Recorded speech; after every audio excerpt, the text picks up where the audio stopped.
das Rausreichen und das Rausziehen. This is how they do testing in Germany. The first step is to validate the insurance card of the driver and his telephone number in case if he is positive. In Heidelberg, it's a doctor in full PPE, supported by medical students. They have operation suit, FFP2 mask, face shield, and all the time they're wearing 3 pairs of hand gloves. And you're a doctor. Is there always a doctor here? It's necessary that one doctor is here all the time. If it's difficult to get in there, a doctor can maybe help.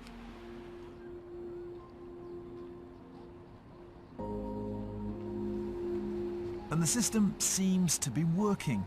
There've been isolated outbreaks, but most of Germany is pretty much back to normal. Germany has a bigger population than the UK, but has had about 1/5 of our COVID deaths. One big difference is they built testing capacity much earlier, so they could test those with symptoms and those without. That matters because many people who have COVID, they show no symptoms. So no one knows that they're infected and they're spreading the disease around. And if they work in a hospital or a care home, then that can be deadly. If you only chase the people with symptoms, can you defeat the disease? I don't think so. Why? Because if you just only test those with symptoms, you just do not get the whole iceberg. You just only see the top of it. And so you're running behind, actually.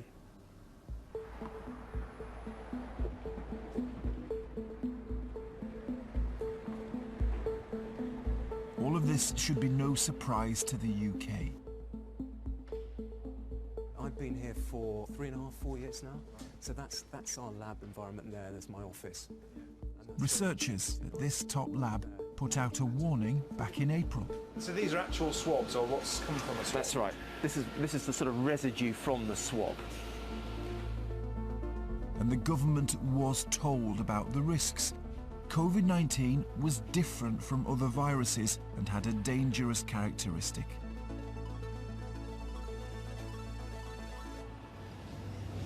Just under half of infections could be associated with a significant period where that person is asymptomatic. We've been very surprised about this and quite shocked. There can be a peak period of infectivity 2 to 3 days before the onset of symptoms. And so if you don't know you've got symptoms but are highly infectious, that to us is a very dangerous position to be in when you're providing healthcare to vulnerable patients. The difficulty is, if you don't look for it, you won't find it. But because we only had limited testing capacity, for months the UK could only test those with symptoms. That meant people who didn't know they were infectious were spreading the disease in our communities and in our hospitals. Should the government have reacted more quickly when they became aware that asymptomatic carriers were a big problem? My view is yes, they should have done. The only conclusion I can come to on the basis of the evidence that is widely available now is that asymptomatic transmission occurred in healthcare worker environments, in community care homes, almost certainly.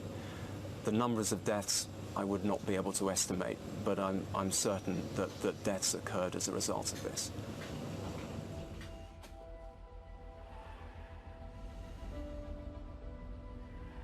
Healthcare workers can infect vulnerable patients as they move between wards. So the warning was straightforward. Test frontline staff in hospitals or the disease will spread.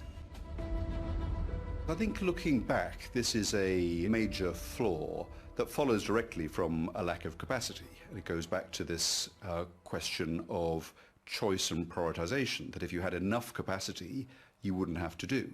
But if you have a limited number of tests available, then it's not surprising that you will focus them on people with symptoms.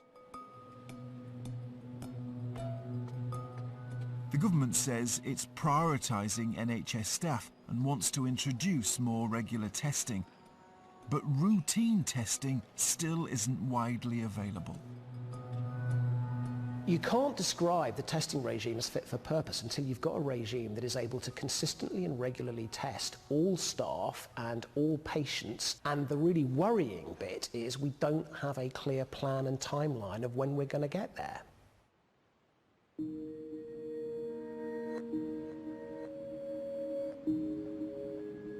It matters because when NHS staff aren't tested, lives are at risk. In May, the loosening of the lockdown drew big crowds to Weston-super-Mare.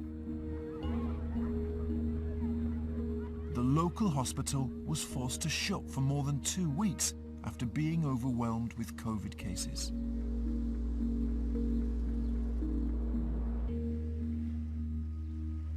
Many thought the day trippers had brought the disease with them into Weston-super-Mare, but it wasn't their fault. COVID was actually being spread around the hospital by NHS staff and by patients.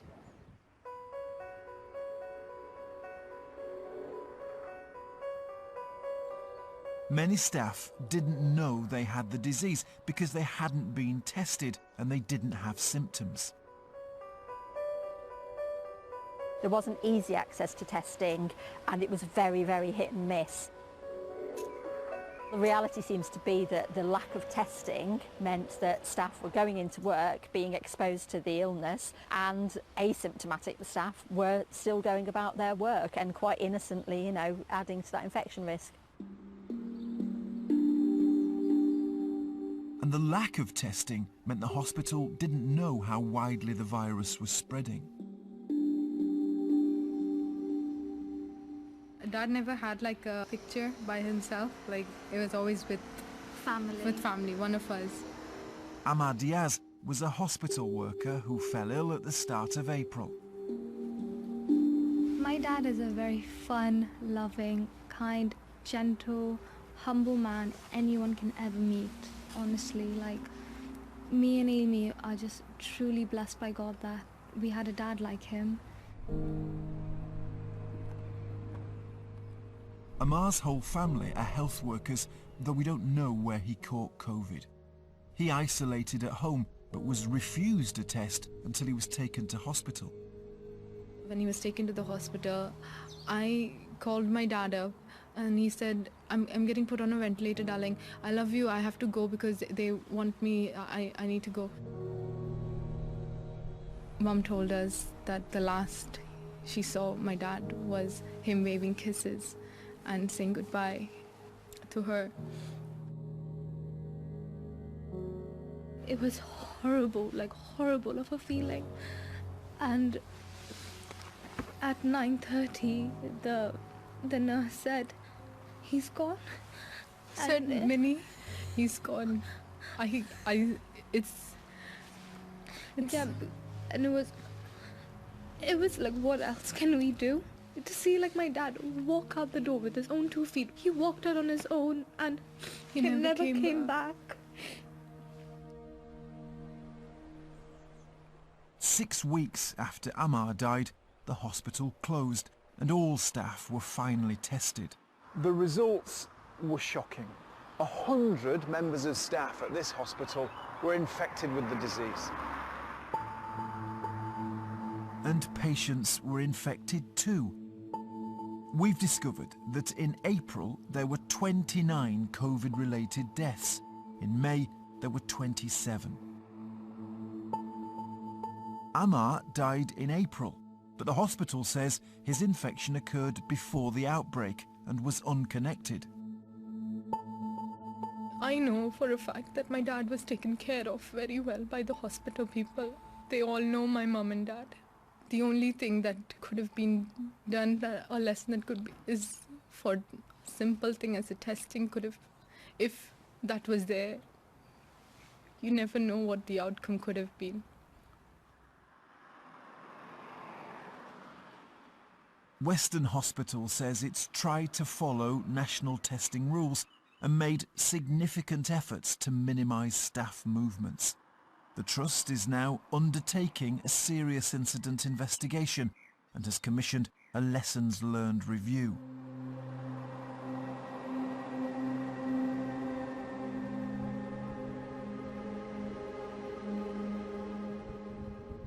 It wasn't just here. 20% of all COVID patients are thought to catch it in hospital. It seems to me that we ought to have cracked, actually probably some weeks ago, and put in place a regime of testing asymptomatic people, at least in those settings that are particularly risky, especially in care homes and in NHS settings. The price of the missteps and the mistakes the government has made is that more people have died than should have. There have been avoidable deaths in this country from COVID-19.